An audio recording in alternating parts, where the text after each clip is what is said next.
Hey guys, so a couple days ago I had talked a little bit about how I'd gotten some requests for a few more series to do. Now, one of the requests I got was in regards to shooting panoramic pictures, how best to shoot them, edit them, and then figure out what to do with them once you've got them done, as far as printing or framing and all of that. So I thought, since I had a little bit of time, why don't we dive into this topic over the next couple days. This one shouldn't take as many days as the first one, because really it's not all that difficult anymore to shoot a panoramic photo.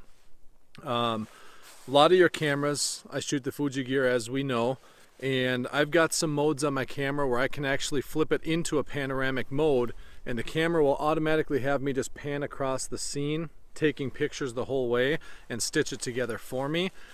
That works okay. Some situations better than others. Your iPhone can do the same thing, or your smartphone, and so don't discount those options for you as a valid panoramic photo option.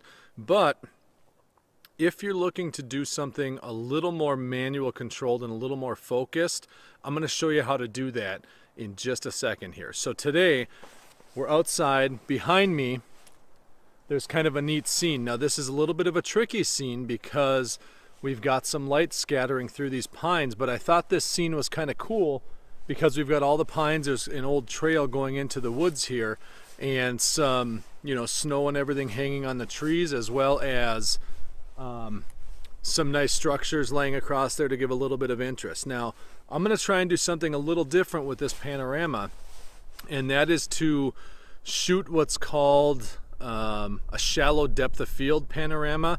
Some people may refer to it as a Brennizer or Brennizer method, where you'll do it with portraits and everything else, but it's basically you shoot with your lens wide open, so the smallest f number you can get on your lens, and you pick something to focus on right up close, or pick your subject out to the scene and let everything else kind of blur out. Now the keys to making that work are to use a lens that's a little bit longer. In this case, I'm going to use a 56mm f1.2 lens from Fuji, because I want a little bit more reach, and what it's going to do is simulate, when I start putting these images together, an impossible lens, really, a real wide-angle view of a panorama, combined a little bit with that really shallow depth of field that you're just not going to find on a wide-angle lens for the most part, just because of how the physics of light work. Now I will show you real quick also, if you're not going to shoot in that method, how to shoot a standard 2 or 3 image panorama. So let's tackle that first. Alright, so to shoot a standard panorama, a couple things you want to do on your camera to get it set up and ready to go for you to get the ball rolling. First thing you want to do is take a look at your scene and get a good metering of where your exposure needs to be.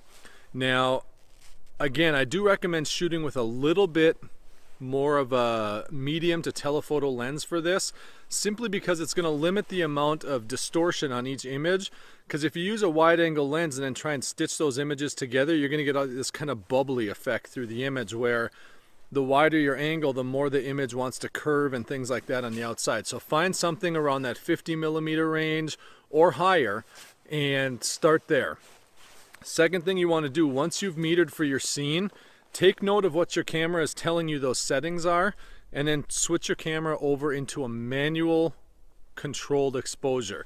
Reason for that, as you can see in the scene behind me as we've been talking, that light is going to change and it could move, and even the difference in the scene from the darker in the pines up to the sky is going to be brighter. So you have to kind of figure out where that nice middle ground exposure is, knowing you can kind of tweak that later in post.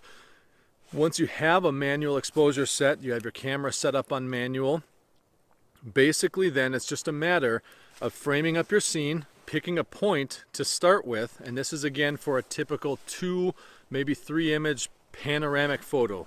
Normal one you'd see, that's going to be a little bit longer image, not quite as tall. And you pick a point and you work your way across the scene. Now, couple tips there to keep in mind.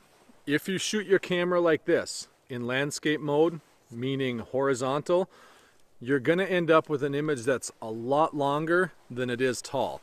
And that's okay if you're just doing like 2 images, but to really maximize the benefit and make sure you don't end up with this big long image that's like this big on the height side of it, flip your camera over into portrait orientation. So start like this. Now, as you're going through the scene, what you want to do, and I'll show you as I shoot this in a second so we can work through these another day. When you frame up your image, take note of what's in your scene on the edges of whatever direction you're moving. And as you shoot, you take your first picture and then you move it over, and you want to overlap that scene by about 1/3. The reason you do that is just so your camera has a little more, or your software I should say afterwards, has a little more information to work with as far as getting those images to line up right for you, so that in your finished photo you're not going to have a tree that comes up and then jumps over, and that still happens sometimes. But give a little overlap like that, and it's going to help you make sure that you get a nice smooth panning across the scene. Sorry, I just saw an eagle fly over there. So there I go, Mac, getting distracted again. But you'll do that, you'll shoot your couple 2 or 3 images, and you're done. Now, another little trick that I use, especially if I'm going to be shooting a number of these different types of scenes, my very first frame and my very last frame of every panorama, I just simply take my hand in front of my lens and hit the shutter button. That tells me that this is the start of a series of images that are going to be used in a panorama. When I'm done, boom, I take another one like that, so I know those are just my bookends. Of course, those images just get thrown out later once you're done working with them, but it's just a real easy little tip to be able to do that.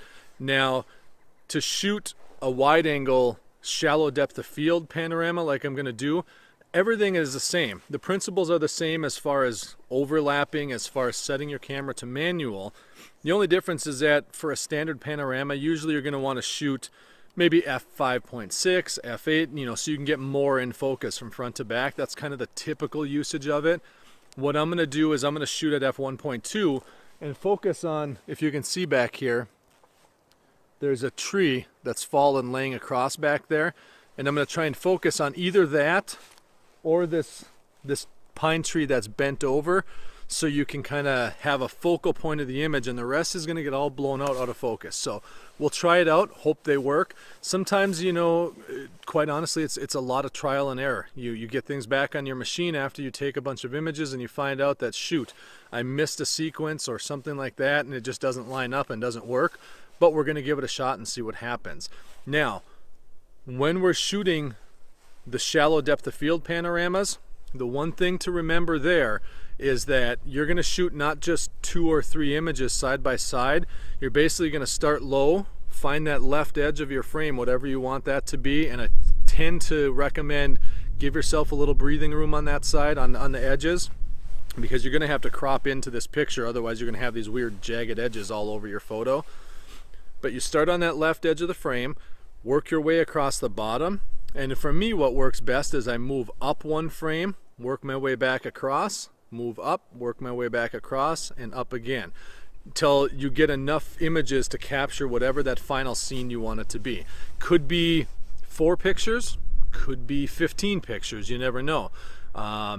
So let's shoot a couple of these. You're not going to see much because I'm going to have my back to you shooting, but I'm going to shoot these real quick, and then in tomorrow's episode we'll bring them into the computer and see a little bit of how we let the computer work on processing these. So let's get to shooting.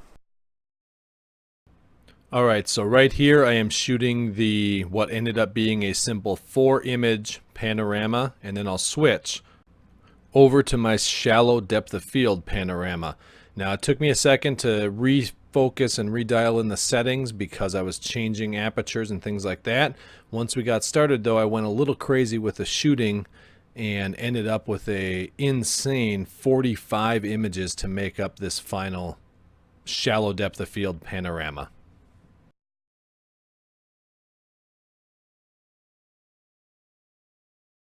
So there you have it. That was shooting the panorama. I shot 2 of them there. We'll hope they turn out on the computer, and just see what happens as far as once we stitch them together. So as you saw, I shot the first one, about 3 images side to side, and that should give us a nice rectangular shaped panorama.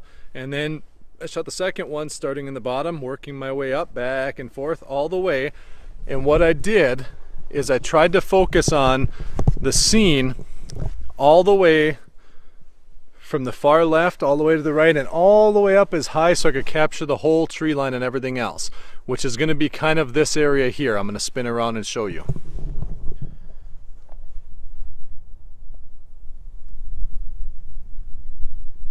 Hey guys, sorry about that.